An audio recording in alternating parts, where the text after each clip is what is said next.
नमस्कार दोस्तों, जय जोहार, जय छत्तीसगढ़। स्वागत है आपके अपने YouTube चैनल पर दोस्तों लर्न विद निखिल के साथ, जहां मिलता है आपको सही कंटेंट और सही जानकारी। तो दोस्तों आज का जो हमारा टॉपिक होगा वो समावेशी शिक्षा इंक्लूसिव एजुकेशन के ऊपर है। दोस्तों सी टेट, सीजी टेट शिक्षक भर्ती के लिए ये जो टॉपिक है ना बहुत ज्यादा इंपॉर्टेंट है। और आप लोगों का जो शिक्षक भर्ती है वो कब आएगा, अभी तो उसका नोटिफिकेशन नहीं आया है, लेकिन सीजी टेट का जो और सी टेट का एग्जाम है दोस्तों फरवरी में है। सीजी टेट का एग्जाम आप लोगों को 1 फरवरी को और सी टेट का एग्जाम आप लोगों को 8 फरवरी को देखने को मिलने वाला है। तो सीजी टेट में ना दोस्तों समावेशी शिक्षा इंक्लूसिव एजुकेशन जो है 5 नंबर का आता है। मैं थोड़ा लेट हो गया दोस्तों। ये जो क्लास है ना एमसीक्यू नहीं है दोस्तों, इसमें एमसीक्यू मैं ऐड करना चाहता था, लेकिन उसके ऊपर तो सभी वीडियो बना रहे थे। मैंने देखा कि इसके ऊपर जो है लेक्चर वीडियो एक भी नहीं है, तो आप लोगों के लिए मैं थोड़ा सा जो है इसे आसान करने वाला हूं और मैंने जो है लेक्चर यहाँ पे लाया हुआ है समावेशी शिक्षा के ऊपर। ये जो लेक्चर है ना सीजी टेट, सी टेट और शिक्षक भर्ती के लिए आपके लिए इंपॉर्टेंट होने वाला है दोस्तों। तो वीडियो को लाइक करना दोस्तों, चैनल को सब्सक्राइब करना दोस्तों, और कमेंट बॉक्स पे कमेंट करके मुझे बताना कि ये जो लेक्चर है, लेक्चर क्लास था, वो आप लोगों को कैसा लगा। और इसके बाद जो है ना दोस्तों मैं आप लोगों के लिए एमसीक्यू क्वेश्चन का सीरीज लाऊंगा, ठीक है। इससे बाहर क्वेश्चन आप लोगों को देखने को नहीं मिलेगा। तो चलिए दोस्तों बिना किसी देरी के जो है लेक्चर स्टार्ट करते हैं यहाँ पे। तो सबसे पहले हम लोग जानेंगे कि समावेशी शिक्षा होती क्या है। आप लोगों को यहाँ पे पूरा डायग्राम में दिख रहा होगा दोस्तों, ठीक है। यहाँ पे स्पष्ट रूप से मैंने डायग्राम और पूरा इंटरेस्टिंग तरीके से आप लोगों के लिए बढ़िया सा पीपीटी बना के लाया हूं, ताकि आप लोगों को आसानी से समझ में आ जाए। समावेशी शिक्षा जो है हर बच्चे का अधिकार है दोस्तों, समान रूप से, है ना। यहाँ पे आप लोग देख सकते हो, मैं थोड़ा सा यहाँ पे पेन चेंज कर लेता हूँ, थोड़ा सा कीमती समय अपना देना मुझे, है ना। तो चलिए दोस्तों पेन मैंने सेलेक्ट कर लिया है ना। तो आप लोग देख सकते हो यहाँ पे लड़का है, एक लड़की है, ठीक है। और यहाँ पे जो है ना दोस्तों एक व्हील चेयर में बैठा हुआ लड़का या लड़की कोई भी हो सकता है, जिसे हम लोग बोलते हैं विकलांगता, है ना। मैंने इतने सारे बच्चों को इसलिए दर्शाया हुआ है यहाँ पे क्योंकि हर बच्चा अलग अलग प्रकार से होता है, लिंग के अनुसार से, जाति के अनुसार से, इसलिए मैंने इसको दिखाया हुआ है। समावेशी शिक्षा का अर्थ ही होता है दोस्तों सभी को बराबर रूप से शिक्षा देना। आप लोग जो है ना दोस्तों एक शिक्षक हो तो किसी भी प्रकार से बच्चों के साथ भेदभाव नहीं करना है ना, और मतभेद नहीं करना है, चाहे बच्चा कैसा भी हो। हम लोग जो है, आप लोग मेरा पिछला जो वीडियो है आप लोग देख सकते हो, डिसेबिलिटीज पढ़े हैं, डिसऑर्डर पढ़े हैं, ठीक है। तो उसमें आप लोगों ने ऑटिज्म पढ़ा है, ठीक है, एडीएचडी पढ़ा है ना। और इससे रिलेटेड जितने भी आप लोग जो है डिसलेक्सिया पढ़े हो, है ना, ये जो है आप लोग डिस्ग्राफिया पढ़े हो, है ना। इस प्रकार से विकारों को हम लोग इसमें भी पढ़ेंगे। और इसमें आप लोग देखना विशिष्ट बालक को जानोगे, ठीक है, मन बुद्धि बालक को जानोगे, अपराधी बालक को जानोगे। इसी प्रकार से सभी बच्चों को साथ में लेकर एक भी बच्चों के साथ मतभेद नहीं करना, वही है समावेशी शिक्षा। और उनके अनुरूप ढल जाना, ठीक है। बच्चों को जो है पाठ्यक्रम के अनुरूप हमें नहीं डालना है, या स्कूल या संस्था के अनुरूप हमें नहीं डालना है। हमें जो है बच्चे के अनुरूप सभी संस्था और सभी पाठ्यक्रम को ढालना है। यही जो है ना दोस्तों यहाँ पे समावेशी शिक्षा का मूल उद्देश्य है। एनईपी 2020, एनसीएफ 2005 और एनसीएफ 2023 और एनईपी 2020 यही कहता है। आशा करता हूँ ये छोटा सा मेरा जो लेक्चर आप लोगों को समझ में आया होगा दोस्तों। तो चलिए दोस्तों हम लोग आगे बढ़ते हैं महत्वपूर्ण बातों की ओर, ठीक है। तो यहाँ पे देखना दोस्तों, आप लोगों को क्या पता है कि इंक्लूसिव मतलब समावेशी का अर्थ क्या होता है। अगर आप लोगों ने इसे समझ लिया ना, है ना, इंक्लूसिव का मतलब आप लोग ने समझ लिया ना, तो आप लोग जो है इस टॉपिक को चुटकियों में 5 सेकेंड में समझ जाओगे, है ना। इससे जो क्वेश्चन बनेगा ना वो कैसे आप लोगों को हल करना है, ये सारी बातें आप लोगों को समझ में आ जाएंगी।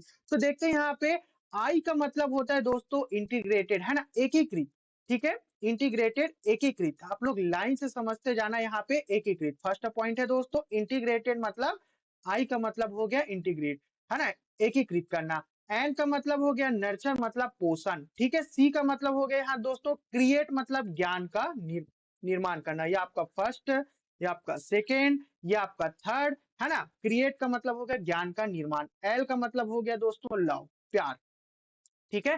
किसके साथ? बच्चों के साथ, है ना? इन सारी 4 बातें आप लोगों को समझ में आया होगा, एकीकृत, पोषण, ज्ञान निर्माण और प्यार, है ना? अब देखते हैं दोस्तों यू का मतलब यूनिटी, एकता, ठीक है? बच्चों को हम लोगों को बाँटना नहीं है, उनको एक साथ जो है अच्छी और गुणवत्तापूर्ण शिक्षा देना है। उनको सामाजिक रूप से नेक्स्ट यही है दोस्तों आप लोगों का एस मतलब सोशल, सामाजिक रूप से साथ लेके चलना है। ठीक है? आई का मतलब हो गया दोस्तों यहाँ पे इंटरपर्सनल, है ना? अंतः व्यक्ति, ठीक है? वी का मतलब हो गया दोस्तों यहाँ पे वैरायटी मतलब विभिन्न, जो विभिन्न स्तर पर है सभी को हम लोगों को समझना है और साथ लेके चलना है। क्योंकि हर एक बच्चे की सीखने की क्षमता अलग-अलग प्रकार से होती है।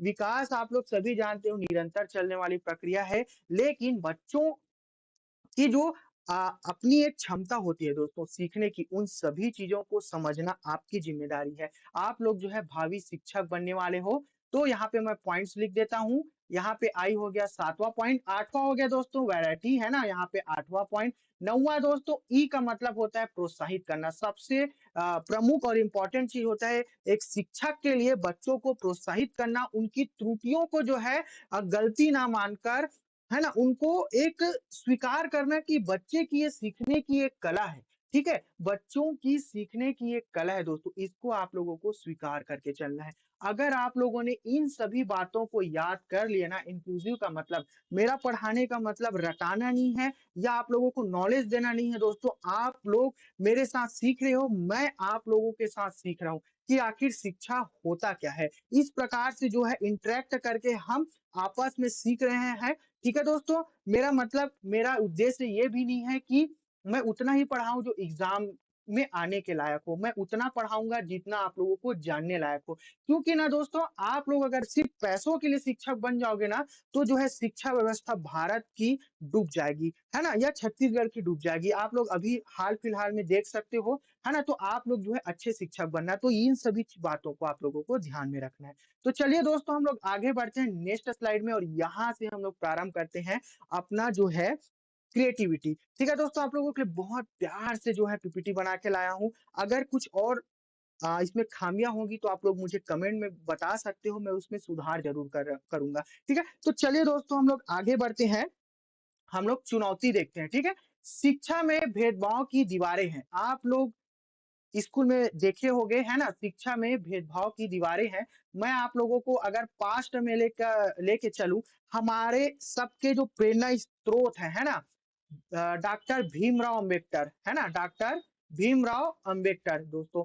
तो आप लोग सभी ने देखा होगा उनकी जीवन शैलियों के ऊपर जो है, उनकी जीवन शैली के ऊपर जो है, बहुत सारी वीडियो बने हुए हैं। तो उनको देखना वो दलित समाज से थे, है ना? उनको पढ़ने के लिए कितनी तकलीफें झेलनी पड़ी, एक राजा ने उनको उनकी मदद की। लेकिन जो है सबसे बड़ा लिखित संविधान भारत की है, उन्होंने लिखा है। ठीक है? तो आप लोग जो है उसको जाकर पढ़िएगा, नोबल उसके ऊपर जो बुक्स हैं उनको या फिर वीडियो देखना, है ना? जो सीरियल्स में आते उनको देखना, है ना?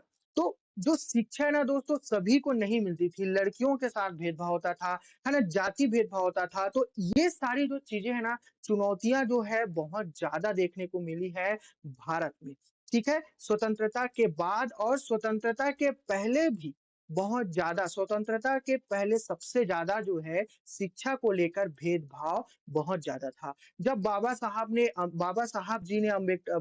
अम्बेडकर जी ने जो है संविधान लिखा, उसके बाद जो है आप लोगों का मूल अधिकार के तहत, है ना? आर्टिकल 25 में जो है सभी बातों को लिखा है, 27 में उन सभी चीज़ों को भी हम लोग पढ़ेंगे, 21 से जो है 27-29 के बीच में जितने संविधान हैं, यहाँ पे आर्टिकल हैं, उन सभी चीज़ों को हम लोग पढ़ेंगे, है ना? तो ये सारी बातें आप लोगों को ध्यान में रखना है दोस्तों, आप लोग जो है एक शिक्षक बनने वाले हो। तो चलिए दोस्तों बात में आते हैं, यहाँ पे लिखा हुआ है हमारे देश में भले ही संविधान सभी नागरिकों को समान अवसर प्रदान करने की बात करता हो, लेकिन वास्तविकता में समाज में गहरे स्तर पर भेदभाव हमें आज भी 21वीं सदी में आ गए हैं दोस्तों, एआई है, चाँद में लोग पहुँच गए हैं, पर मंगलयान पर पहुँच गए, लेकिन आज आज भी जो है ना दोस्तों, आप कहीं पे भी जाओ भेदभाव आप लोगों को देखने को मिलता ही है। ठीक है, चलिए दोस्तों ये तो रही छोटी-छोटी बातें जो है लेकिन बहुत बड़ी मुद्दे हैं, है ना? ये तो सारी चीज़ें रहेंगी ही, कभी नहीं सुधर सकती। हम लोग आते हैं अपने पॉइंट पे, ठीक है? शारीरिक अक्षमता दोस्तों, इसके ऊपर जो है मैंने पूरा डिटेल वीडियो बनाया हुआ है, आप लोग जाकर इसको ज़रूर देखना। आप लोगों से विनती है चैनल को सब्सक्राइब ज़रूर करना दोस्तों, बहुत मेहनत से आप लोगों के लिए वीडियो बना रहा हूँ, ठीक है? सामाजिक और आर्थिक स्थिति बहुत ज़्यादा जो है इसके ऊपर निर्भरता होती है कि एक परिवार की जो स्थिति है, वो आर्थिक स्थिति कैसी है, उसके अनुरूप, है ना? बच्चे की पढ़ाई-लिखाई होती है, उनके माता-पिता पढ़े-लिखे हैं कि नहीं, ये सारी चीज़ें जो है समाज में ना दोस्तों बहुत ज़्यादा भेदभाव के रूप में हमें देखने को मिलती है ना?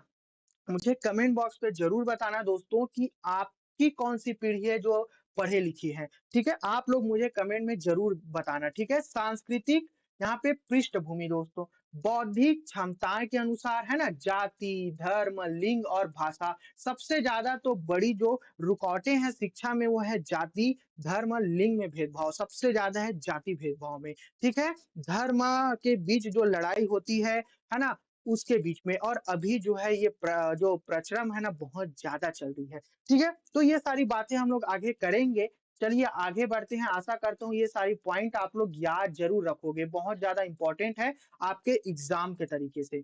चलिए दोस्तों आगे बढ़ते हैं, यहाँ पे मैं एक महान जो वैज्ञानिक है अल्बर्ट आइंस्टाइन की एक यहाँ पे मैं जो है परिभाषा लाया हूँ, उसे ध्यान से पढ़िए और समझिएगा, बहुत इम्पोर्टेंट है दोस्तों।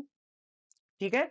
एक ही पैमाने में सबको मापना, ठीक है? एक दोषपूर्ण व्यवस्था है, ठीक है? इनका कहना है कि एक ही पैमाने में इसका स्पष्ट रूप से सरल तरीके से मैं आप लोगों को बताना चाहता हूँ कि अगर आप लोग ये नहीं समझोगे ना कि हर एक बच्चा जो है अलग-अलग प्रकार से सीखता है, हर एक बच्चे की जो काबिलियत है वो अलग प्रकार की होती है। आप एक जैसे सभी को नहीं देख सकते हो दोस्तों, ये याद रखना और भेदभाव बिल्कुल मत करना, ठीक है? इनका कहना यही है। चलिए देखते हैं, हर कोई प्रतिभाशाली है, लेकिन यदि आप मछली को जो है पेड़ पर चढ़ने को कहोगे, है ना? उसकी क्षमता ही नहीं है ना? मूल्यांकन करोगे कि वो पेड़ में चढ़ेगी, तो आप पूरी उम्र जो है मछली जो है ना खुद को मूर्ख समझेगी कि मैं जो हूँ पेड़ पे नहीं चढ़ सकते। वो बंदर थोड़ी ना है भई कि वो पेड़ में चढ़ जाएगी। उसकी जो काबिलियत है ना वो पानी में तेज़ चलने की है ना? तेज़ गति से तैरने की है। अब आप बंदर को तैरने के लिए बोलोगे वो कर पाएगा क्या? इसी कारण से इन्होंने ये परिभाषा दी है,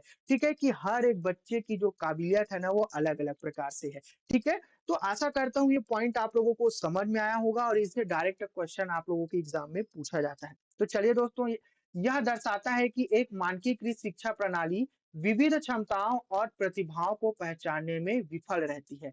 ठीक है दोस्तों, तो चलिए हम लोग आगे बढ़ते हैं अपने नेक्स्ट स्लाइड में। यहाँ से हम लोग अध्याय का आरंभ करेंगे। एक बेहतर रास्ता, ठीक है? एक बेहतर रास्ता आखिर एक शिक्षा प्रणाली को हम लोग उत्कृष्ट पहुँच पर कैसे लेके जाएँगे और सभी को समान रूप से हम लोग कैसे समझेंगे और बच्चों को और बच्चे के विकास में हम अपनी एक शिक्षक की भूमिका कैसे निभाएँगे, है ना? और बच्चों की शिक्षा किस प्रकार से होगी ये हम पर निर्भर करती है। तो चलिए दोस्तों, समावेशी शिक्षा का परिचय देखते हैं, ठीक है यहाँ पे? है ना? इस खंड में जो है समावेशी शिक्षा के मूल सिद्धांत, परिभाषा और लक्ष्यों को स्पष्ट करेगा। तो चलिए दोस्तों हम लोग आगे बढ़ते हैं अपने नेक्स्ट स्लाइड में मजेदार तरीके से। ठीक है? समावेशी शिक्षा आखिर है क्या? थोड़ा-सा इसके बारे में हम लोग जान लेते हैं। समावेशी शिक्षा एक ऐसी प्रणाली है जिसमें प्रत्येक प्रकार के बच्चों को चाहे वे शारीरिक, सामाजिक, मानसिक और भाषाई या आर्थिक रूप से अलग हों, ठीक है? हर बच्चा अलग-अलग प्रकार से होता है, अलग-अलग समाज के ओर से आते हैं, जाति, धर्म से आते हैं, लेकिन सामान्य कक्षा में, एक कक्षा में आप भी ना दोस्तों, आपके दोस्त में हिंदू, मुसलमान, ईसाई, कोई जो है यहाँ पे दिव्यांगता की ओर होंगे, है ना?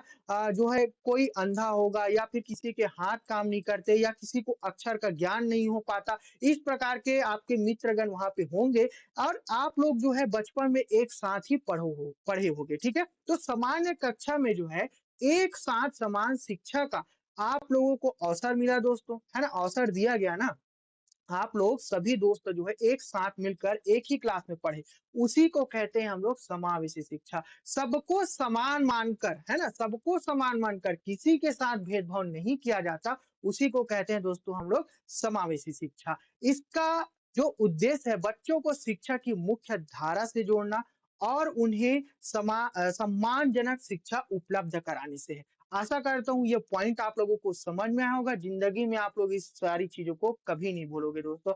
बस यहाँ पे ध्यान दीजिए, ठीक है? तो चलिए दोस्तों हम लोग आगे बढ़ते हैं अपने नेक्स्ट स्लाइड की ओर, ठीक है?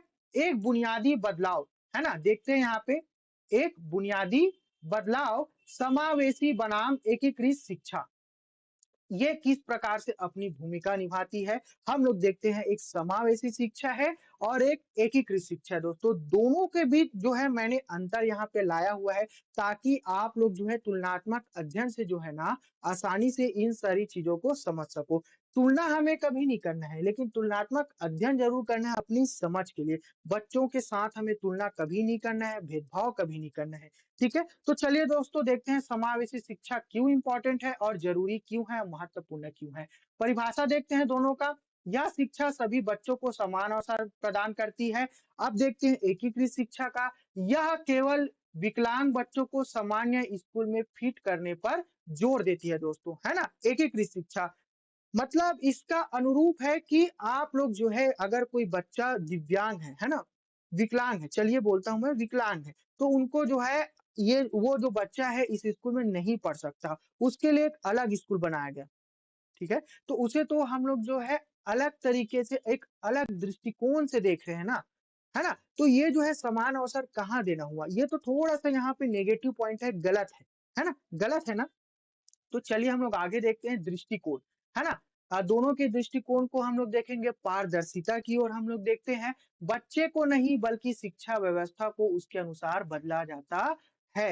है ना दोस्तों? समावेशी शिक्षा में ना दोस्तों ये कहा जाता है ना? और होता भी है, मैंने देखा हुआ है, होता भी है कि बच्चे को इम्पोर्टेंट मानते हैं और जो जो शिक्षा व्यवस्था होता है ना, पाठ्यक्रम होता है, उसे जो है बच्चे के अनुरूप बदला जाता है ना? बच्चे के ऊपर कोई भी किसी भी प्रकार से प्रेशर नहीं डाला जाता। लेकिन एकीकृत शिक्षा में ना दोस्तों जस्ट इसके विपरीत होता है, बच्चे को मौजूदा व्यवस्था में ढालने का प्रयास किया जाता है ना? उनके ऊपर प्रेशर डाला जाता है।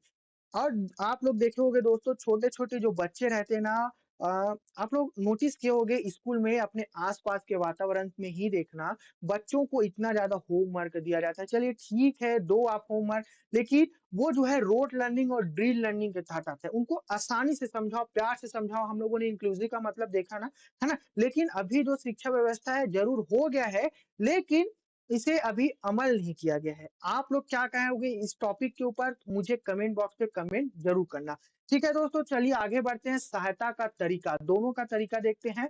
सामान्य कक्षा में ही दी जाती है, सभी बच्चों के एक साथ, है ना? लेकिन एकीकृत शिक्षा में बच्चे को सहायता के लिए अलग कक्षा में भेजा जाता है। ये भेदभाव के तरीके से नहीं, तुम अलग हो, तुम्हारे साथ अलग व्यवहार होगा, तुम्हें अलग से एक टीचर जो है आके समझाएगा, ठीक है? एक अलग टीचर आके वहाँ पे आप लोगों को समझाएगा, ये कहा जाता है ना? तो आप लोग समझ सकते हो एकीकृत शिक्षा और समावेशी शिक्षा में कितना अंतर है और आपको किस पद्धति को अपनाना चाहिए, है ना?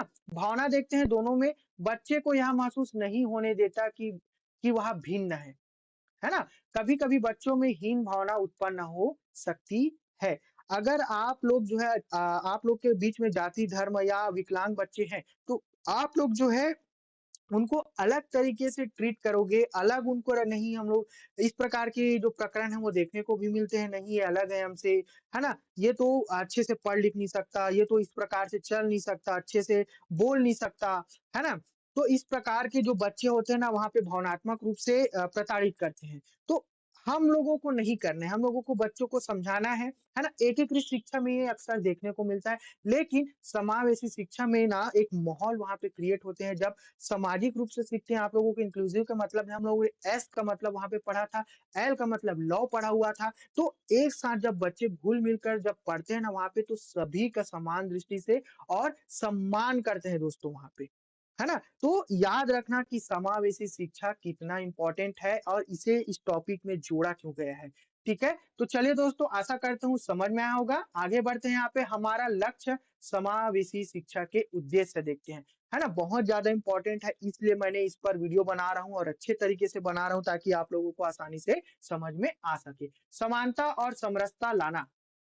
ये टॉपिक आप लोगों को समझ में आया होगा कि समानता और समरसता लाना, ठीक है? समानता यहाँ पे हम लोगों को सभी बच्चों को, है ना, कैसा भी हो बच्चा, विकलांग हो, किसी भी जाति धर्म से हो, लेकिन हमें जो है बच्चों को समान रूप से देखना है और सभी को वही हमें सिखाना है। ठीक है, आगे बढ़ते हैं दोस्तों। गुणवत्तापूर्ण शिक्षा देना, किसी भी बच्चे के साथ जो है भेदभाव हमें नहीं करना है। ठीक है, ये पॉइंट्स आप लोग याद रखना, इंपॉर्टेंट है, एग्जाम में डायरेक्ट क्वेश्चन पूछा जाता है। लचीला और संवेदनशील बनना, ठीक है, एक शिक्षक को जो है हर परिस्थिति में लचीला होना चाहिए और संवेदनशील होना बहुत ज्यादा इंपॉर्टेंट है। या आप एक शिक्षिका हो या एक शिक्षक हो, एक शिक्षक बनने वाला हो ना, तो याद रखना कि आप लोगों को, है ना, संवेदनशील होना बहुत ज्यादा इंपॉर्टेंट है। ठीक है, और बच्चों को भी वही, बच्चों में वही गुण डेवलप करना। ठीक है, देखते हैं दोस्तों, आत्मनिर्भरता बढ़ाना, है ना, बच्चों को मोटिवेट करना है। आप लोगों ने देखा ना, इंक्लूसिव का मतलब वहां पे, है ना, तो प्रोत्साहित करना, बच्चों को प्रोत्साहित करना, है ना, उनको प्रेरित करना, तभी जो है उनको अपने ऊपर विश्वास होगा और वे जो है आत्मनिर्भरता की ओर आगे बढ़ेंगे दोस्तों। ठीक है, आगे बढ़ते हैं। ड्रॉप आउट दर को कम करना, जिस प्रकार से बच्चे जो है, मैं आप लोगों को बताता हूँ एक छोटी-सी कहानी कि अगर हम लोग जो है ना, बच्चों को यहाँ पे मोटिवेट नहीं करेंगे, प्रोत्साहित नहीं करेंगे, है ना? उनको डाँटेंगे, है ना? उनको हम लोग जो है किसी भी प्रकार से जो है पार्टिसिपेट नहीं करने देंगे, उनके साथ भेदभाव करेंगे ना, तो एक दिन जो है ना बच्चा चिढ़ जाएगा, स्कूल आना ही वो बंद कर देगा।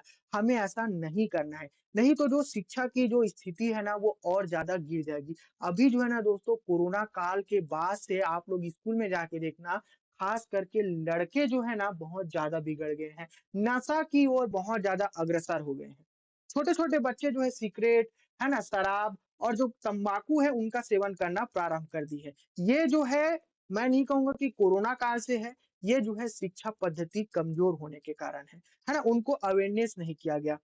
ये छोटी-छोटी बातें दोस्तों जो शिक्षा पद्धति को खराब करती हैं। चलिए दोस्तों, हम लोग आगे बढ़ते हैं। यहाँ पे नेक्स्ट पॉइंट है हमारा, सहयोग की भावना बढ़ाना। ठीक है?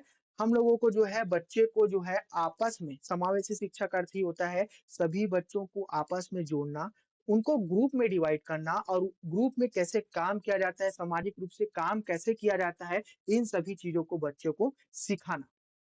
आशा करता हूँ दोस्तों 6 पॉइंट है, लेकिन 6 पॉइंट आपके एग्जाम के लिए इंपॉर्टेंट है और आपके जीवन के लिए भी, क्योंकि आप लोग जो है अगर इस वीडियो को देख रहे हो तो भावी शिक्षक बन गए हो।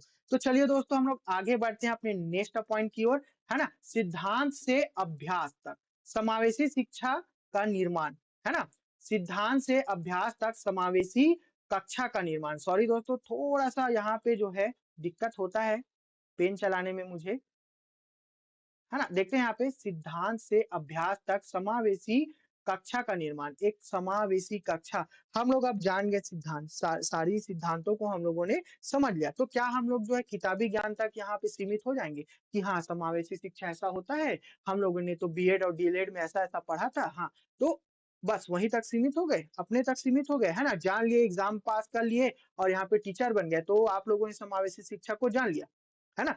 आप लोगों को ये पता होना चाहिए कि समावेशी शिक्षा आप लोगों ने पढ़ा क्यों है ना? आप लोगों के ऊपर एक जिम्मेदारी है दोस्तों बहुत बड़ी, है ना? भारत की जो शिक्षा व्यवस्था है ना, उसको बढ़ाने के लिए, ठीक है? तो चलिए दोस्तों, देखते हैं यहाँ पे समावेशी कक्षा का निर्माण जो है आप लोग एक टीचर बनने के बाद कैसे करोगे। इस खंड में हम उन प्रमुख कारकों, विधि और संसाधनों पर ध्यान केंद्रित करेंगे जो एक सफल समावेशी वातावरण बनाने के लिए आवश्यक होता है दोस्तों। बहुत इंपॉर्टेंट है, चुनिंदा जो पॉइंट्स होते हैं ना दोस्तों, पूरा लाया हूँ। ठीक है, यहाँ पे देखो आप लोगों ने, मैंने एक ग्राफ बना के एक पॉइंट टू पॉइंट जो है आप लोगों के सामने एक पैटर्न बना के, माइंड मैप बना के आप लोगों के सामने इन चीजों को रख रहा हूँ। और ये जो है हमारा पैटर्न जो है बहुत अच्छा है। इसी प्रकार से आप लोग बीएड में एग्जाम भी दिलाए होंगे, तो इसी पैटर्न में आप लोगों ने जो है पढ़ाई की होगी।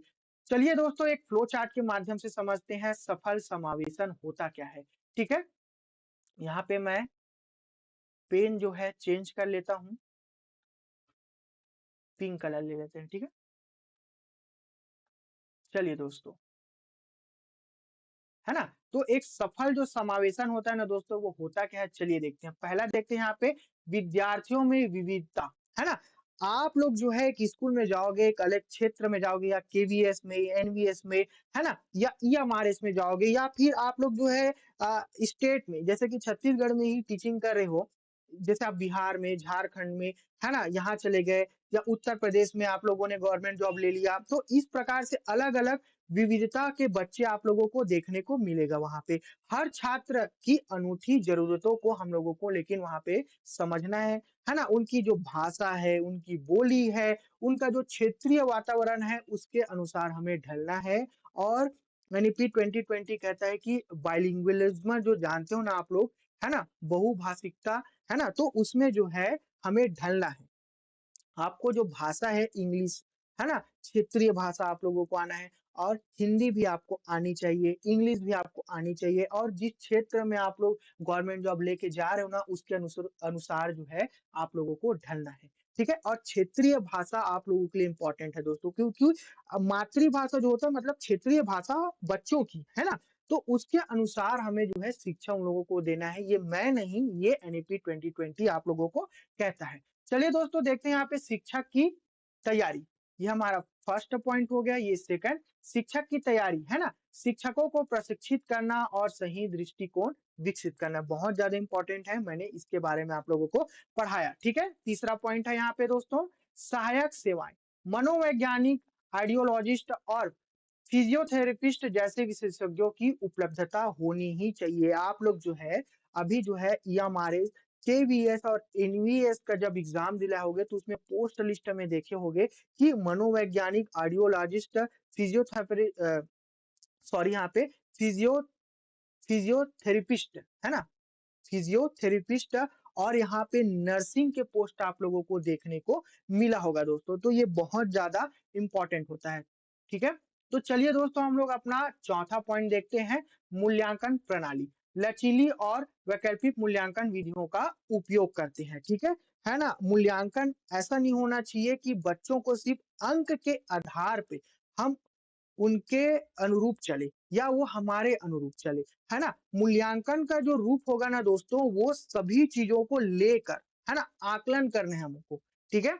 ना कि सिर्फ नंबर के अकॉर्डिंग उनको हमको जो है यहाँ पे जज करना है, ठीक है? तो चलिए दोस्तों आशा करता हूँ ये पॉइंट आप लोगों को समझ में आया होगा। पांचवा पॉइंट की ओर आगे बढ़ते हैं, ठीक है? भौतिक संसाधन, है ना? भौतिक संसाधन, रैंप, व्हीलचेयर और सुलभ शिक्षण सामग्री जैसी सुविधाएं वहां पे उपलब्ध हम लोगों को करानी है। ये बहुत ज्यादा इंपॉर्टेंट पॉइंट है दोस्तों। इनसे जो है ना क्वेश्चन जो है डायरेक्ट क्वेश्चन पूछा जाता है। जो पांच जो मैंने यहाँ पे बताया ना, शिक्षार्थियों में विविधता, शिक्षक की तैयारी, सहायक सेवाएं, मूल्यांकन प्रणाली, भौतिक संसाधन, आप लोग याद रखना दोस्तों। सफल समावेशन में ये पॉइंट बहुत ज्यादा इंपॉर्टेंट होता है। ठीक है, चलिए दोस्तों मैं आप लोगों के सामने एक महत्वपूर्ण बातें यहाँ पे रख रहा हूँ जिनसे क्वेश्चन बनाया ही जाता है। ठीक है, इन इन सभी चीजों के बारे में हम लोग डिटेल में नेक्स्ट वीडियो में पढ़ेंगे। अभी हम लोग पॉइंट टू पॉइंट देखते हैं। ठीक है, हर शिक्षार्थियों को समझना, ठीक है, हर शिक्षार्थियों को समझना, दिव्यांगता के प्रकार के बारे में पढ़ते हैं। ठीक है, अधिकारिता नियम 2016 आरपीडब्ल्यू एक्ट, ठीक है, के अनुसार 21 प्रकार की दिव्यांगताओं को मान्यता दी गई है। इसके इसके ऊपर ना दोस्तों मैंने एक डिटेल वीडियो बनाया है ना, डिसऑर्डर, है ना, डिसेबिलिटीज के ऊपर। तो आप लोग जाके उसको जरूर देखना दोस्तों, है ना। हम लोग डायरेक्ट यहाँ पे पॉइंट टू पॉइंट के ऊपर आते हैं। अंधापन, 21 प्रकार की दिव्यांगता की ओर बात करेंगे। कम दृष्टि, है ना, कुष्ठ रोग, श्रवण बाधिता, चलने फिरने में असमर्थ, बौनापन, बौद्धिक दिव्यांगता, है ना, मानसिक बीमारी, ऑटिज्म स्पेक्ट्रम, ये इंपॉर्टेंट है आप लोगों के लिए, सेरेब्रल पाल्सी, मस्कुलर डिस्ट्रॉफी, है ना, कोनिक न्यूरोलॉजिकल न्यूरोलॉजिकल स्थितियां, विशिष्ट सीखने की अक्षमता, मल्टीपल स्क्लेरोसिस, है ना, भाषण और भाषा विकलांगता, ये बहुत ज्यादा इंपॉर्टेंट है।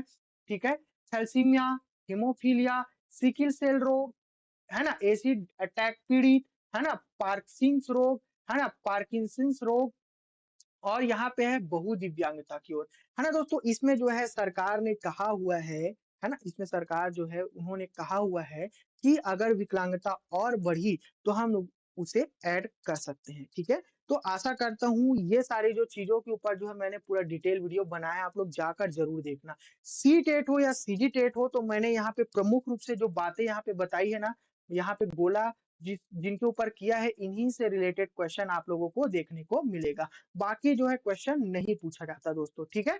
चलिए देखते हैं सम्मान की भाषा, शब्दावली में बदलाव। पहले उपयोग में जो है विकलांग जो है वर्ड यहाँ पे इस्तेमाल किया जाता था, लेकिन माननीय श्री नरेंद्र मोदी जी का कहना है कि ये सभी जो है दिव्यांग है, ठीक है? तो विकलांग जो है मंदित वर्ड के इस्तेमाल में आता है, लेकिन हमें जो है दिव्यांग के रूप में उनको वर्ड का इस्तेमाल करना है और बौद्धिक दिव्यांगता के रूप में हम लोगों को उनको देखना है दोस्तों। सभी का वहाँ पे सम्मान करना है हम लोगों को, किसी का भी यहाँ पे निरादर नहीं करना है, अपमान नहीं करना है। याद रखना दोस्तों, समावेशी शिक्षा जो है एक कक्षा तक ही सीमित नहीं है, वो हमारे व्यवहार में, है ना? समान रूप से जो है हमें सामाजिक रूप से जो है सभी को साथ लेके चलना है और व्यवहारशील रहना है, प्रेम पूर्वक।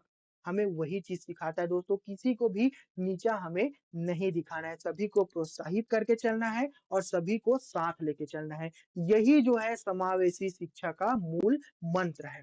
आशा करता हूँ दोस्तों पॉइंट समझ में आए होंगे। चलिए हम लोग आगे बढ़ते हैं अपने नेक्स्ट स्लाइड पर। चुनौतियों से परे प्रतिभाशाली बच्चों की पहचान।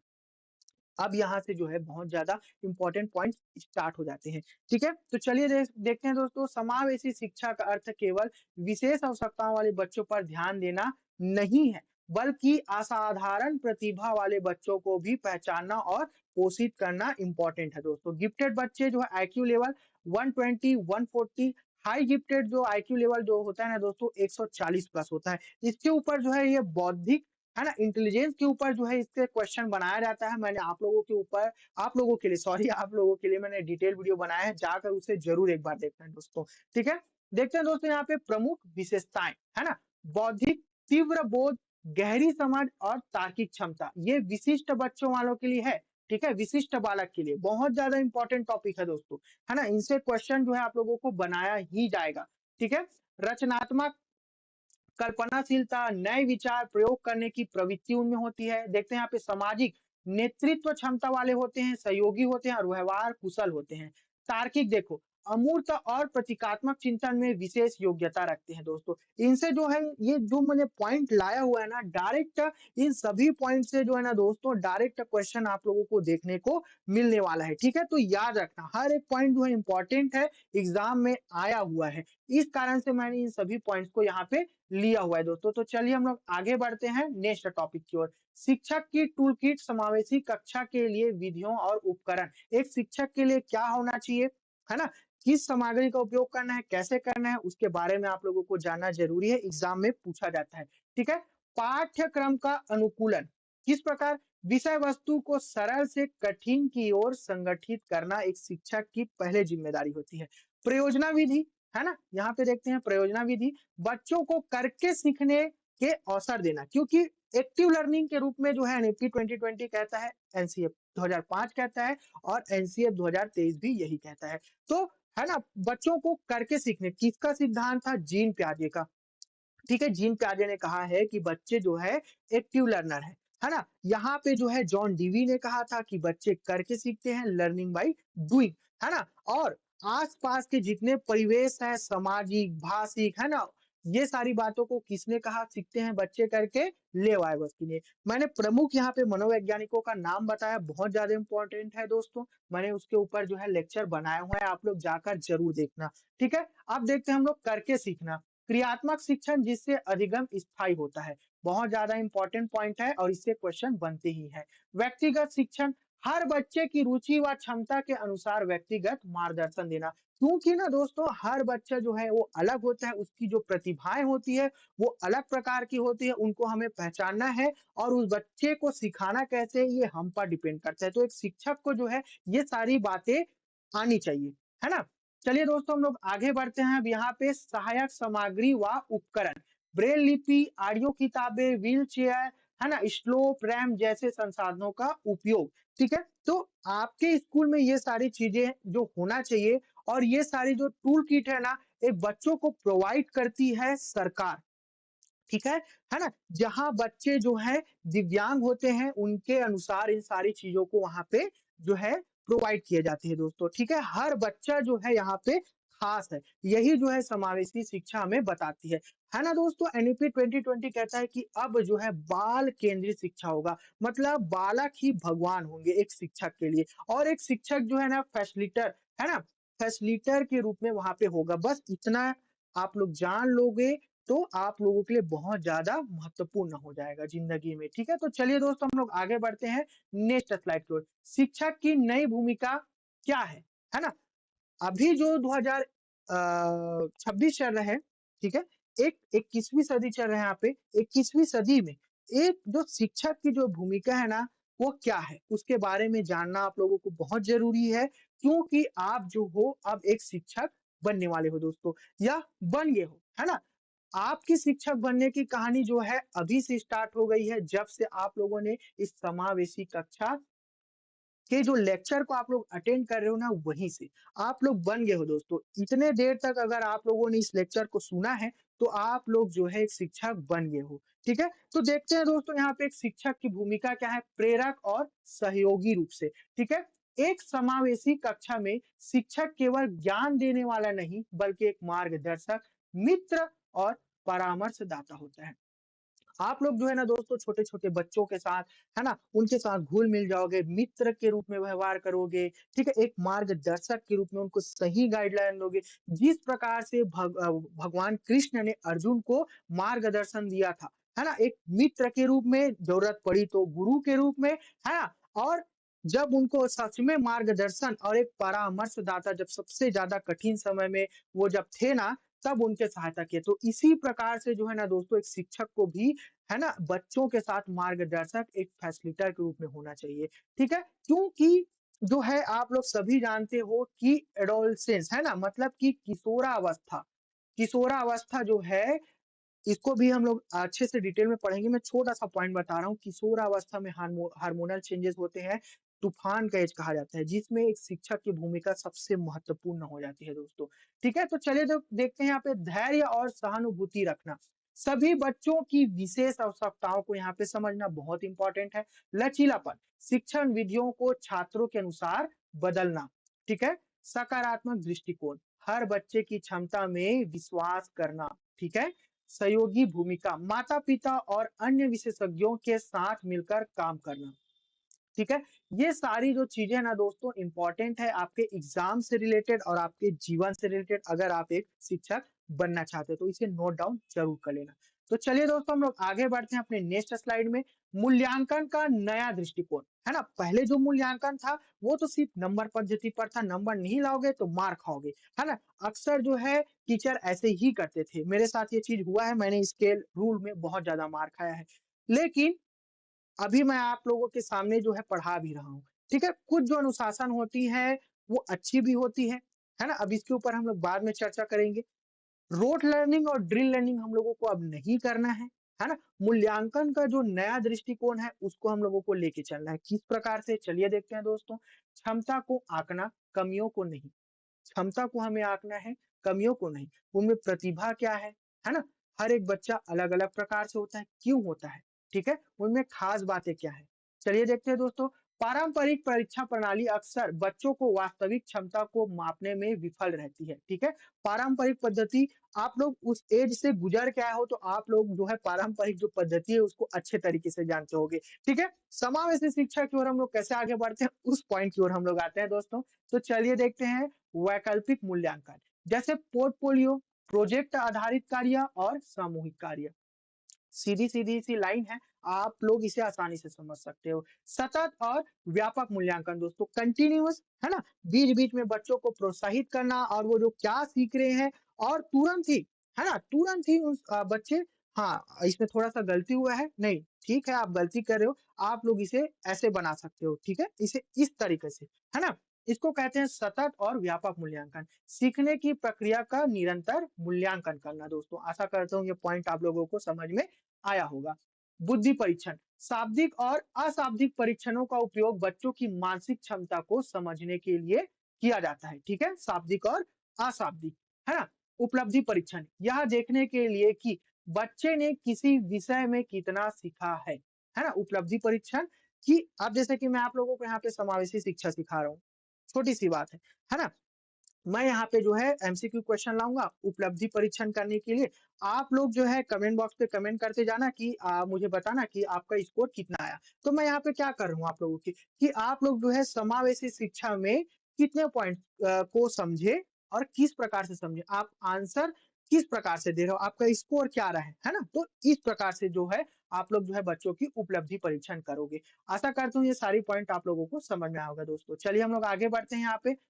तो दोस्तों ये जो है अंतिम पॉइंट है, इम्पोर्टेंट है आप सभी के लिए, ठीक है? आप लोगों को इमेज में दिख रहा होगा, है ना? एक क्लासरूम है यहाँ पे, एक शिक्षक है ना? एक फैसिलिटेटर के रूप में है, सभी बच्चे हैं, सभी प्रकार के यहाँ पे बच्चे हैं, आप लोगों को इमेज में दिख रहा होगा। सभी के लिए एक कक्षा, सभी के लिए एक भविष्य, ठीक है? याद रखना दोस्तों समावेशी शिक्षा हमें यही कहती है कि सभी के लिए एक कक्षा, सभी के लिए एक भविष्य। मेरा जो अर्थ है ना दोस्तों ये आप लोगों को कॉम्पिटिटिव एग्ज़ाम पढ़ाने के लिए तो ज़रूर है लेकिन एक अच्छा गुणवत्तापूर्ण शिक्षक बनाने से है, ठीक है? ताकि आप लोग इन सारी बातों को रटे ना, एक समझे। अगर आप लोग समझ के चलोगे ना दोस्तों किसी भी टॉपिक को लेकर तो आसानी से एग्जाम आप लोग क्रैक कर सकते हो, ठीक है? समावेशी शिक्षा केवल शैक्षणिक रणनीतियां नहीं है, मैंने भी यही बात कहा है, यह एक नैतिक अनिवार्यता है दोस्तों, याद रखना अपने जीवन में इसे उतारना, ठीक है? जब हम ऐसी कक्षाएं बनाते हैं जहां हर बच्चा सम्मानित महसूस करता है तो हम सिर्फ बेहतर छात्र नहीं बल्कि एक बेहतर समाज का निर्माण करते हैं। तो आपके ऊपर डिपेंड करता है दोस्तों कि आप एक कैसे शिक्षक बनना चाहते हो। आशा करता हूँ दोस्तों आज का सेशन आप लोगों को समझ में आया होगा। इसी प्रकार से मैं इंटरेस्टिंग और आसानी से आप लोगों को समझ में आ सके ऐसा टॉपिक आप लोगों के सामने रखूंगा नेक्स्ट वीडियो में। तो मिलते हैं दोस्तों नेक्स्ट वीडियो में नेक्स्ट डे। जय जोहार, जय छत्तीसगढ़।